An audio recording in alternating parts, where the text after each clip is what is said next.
भी मुझे लगता है कि जब तक भारतीय शिक्षा प्रणाली से इम्तहान खत्म नहीं हो जाते, तब तक इम्तहानों के लिए ये जो सेंटर देने की व्यवस्था है उसे समाप्त किया जा सकता है।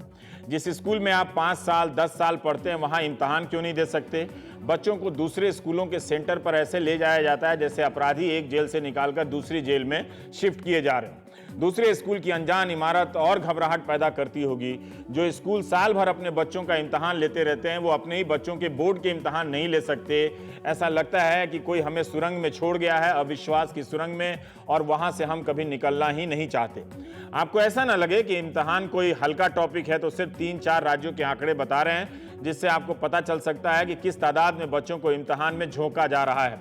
राज्यों के मुख्यमंत्री, शिक्षा मंत्री शुभकामना संदेश छपवा रहे हैं। प्रधानमंत्री ने भी इस चुनावी व्यस्तता से समय निकालकर मन की बात में यह बात कही है कि इम्तहानों से घबराना नहीं है। सीबीएसई के 12वीं बोर्ड में 11 लाख छात्र, 10वीं बोर्ड में 16,68,000 छात्र और यूपी बोर्ड में 12वीं में 26 लाख से भी ज्यादा छात्र इसी हंगामे में इम्तहान दे रहे हैं। 10वीं बोर्ड में 34 लाख छात्र इम्तहान दे रहे हैं। तो उन घरों में तो सोचिए कोई चुनावी माहौल तो होगा ही नहीं। 12वीं बोर्ड बिहार में 12 लाख बच्चे उससे भी ज्यादा इम्तहान दे रहे हैं और 10वीं बोर्ड में 7 लाख से ज्यादा। आपके मध्य प्रदेश में 10वीं और 12वीं में 20 लाख से भी ज्यादा बच्चे इम्तहान दे रहे हैं। जो बच्चे अवसाद के शिकार हैं, डिप्रेशन है, उन्हें कुछ मन नहीं लग रहा किसी काम में, वो जरा खुद को संभालें। राहु केतु का ना तो प्रकोप होता है, ना उनकी कोई कृपा होती है। विषय को समझिए, तर्क से देखिए, लिख दीजिए। बाकी का लोड मत लीजिए। अक्षत छिड़कने से कुछ नहीं होने वाला है, वो सब करके देख लिए, किसी का कुछ नहीं होता।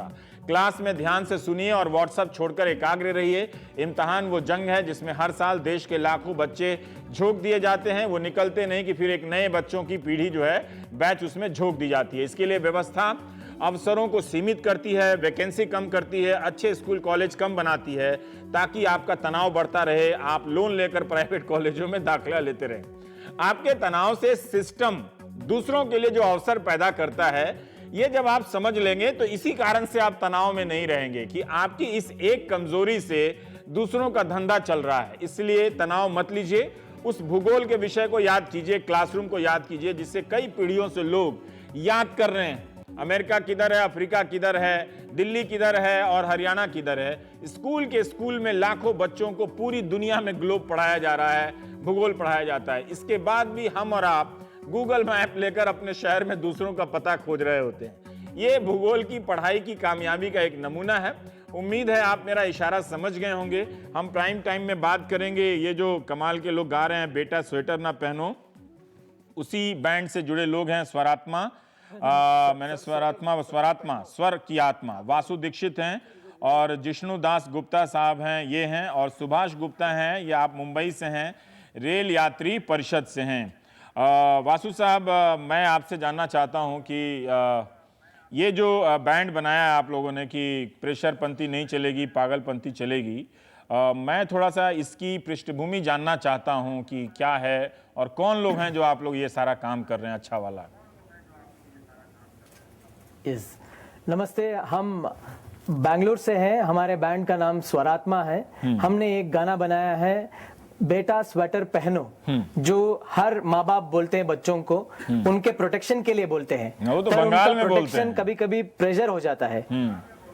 हाँ, बंगाल में बोलते हैं, बैंगलोर में भी बोलते हैं। अच्छा। तो उनका जो प्रोटेक्शन है वो कभी कभी प्रेशर बन जाता है। अच्छा। तो उसी के बारे में ये गाना है। हाँ। ना ये सिर्फ इम्तिहान के बारे में नहीं है। हाँ। रोज बच्चों का इम्तिहान लिया जाता है। हाँ। हर चीज में, खेल में या गाने में या डांस में या पढ़ने में, सब चीज में एक प्रेशर बन जाती है। उसी के बारे में ये गाना है। अच्छा जिष्णु जी, आप कुछ ध्यान देना चाहते हैं? कोई ऐसी पंक्ति जो सुना दें जो आपको लगता है कि इस पे जोर देने से जो बच्चे, लाखों घरों में जो बच्चे बैठे हैं दम साध के, उनका मन कुछ रिलैक्स हो सके। तो देखिए, गाना हमारा जो है बेटा स्वेटर पहनो, स्वेटर को हमने एक तरह से एक मेटाफर की तरह, एक मुहावरे की तरह यूज किया है, क्योंकि पेरेंट्स ये चाहते हैं, माँ बाप ये चाहते हैं कि हम सुरक्षित रहें, हम कामयाब रहें, लेकिन उनकी जो इच्छा है उनमें जो तनाव पैदा हो जाता है, ये गाना उसके बारे में है। तो हम ये चाहेंगे कि हम थोड़ा सा मतलब 2 लाइन आप लोगों के लिए सुनाएं, मन बहलाएं, आपकी इजाजत अगर हो तो। जरूर।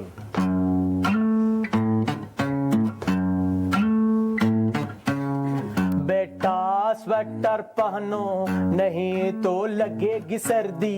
ये सीखो वो भी सीखो, डालो स्कूल की वर्दी। तूने ये कैसे सोचा, अपने मन की गाएगा, हम जो बोले वो तू कर ले, वरना कुछ ना हो पाएगा, ना ना हो पाएगा, ना ना हो पाएगा, ना ना हो पाएगा। तेरे अंकल के बच्चे, बच्चों के नंबर ऊंचे, ऊंची है उनकी इज्जत, इज्जत को तू क्या समझे। तेरा अच्छा हम जाने, जाने क्या तेरा होगा, होगी बस खाली थाली, थाली में चेहरा होगा, मन को अपनी समझा ले। वाह, आप लोगों के आने से टेलीविज़न कितना खूबसूरत और उपयोगी हो जाता है। सुभाष गुप्ता जी, आप मुंबई से हैं, आपने सुना बेंगलुरु से दो नौजवान, और आपके बारे में मैंने पढ़ा कि आपने कुछ ऐसा अभियान चलाया है कि जो बच्चे इम्तहान देने जा रहे हैं उनको उनके साथ लोकल ट्रेन में लोग किस तरह से बर्ताव करें, किस तरह से जगह दें। तो क्या ये आपने पहली बार किया है, क्या है, और इसका असर आपने किस तरह से देखा है इस अभियान का? क्यों आपको लगा कि तमाम शहर को ऐसे बच्चों की मदद करनी चाहिए जो इम्तहान देने के लिए जा रहे हैं? देखिए, एक बात तो नक्की है कि मुंबई का जो पब्लिक ट्रांसपोर्ट है, मुंबई का क्या पूरे महाराष्ट्र का जो पब्लिक ट्रांसपोर्ट जो है वो अपर्याप्त है। ऐसे में मुंबई की जो लाइफलाइन है वो 75 लाख पैसेंजर को ढोती है।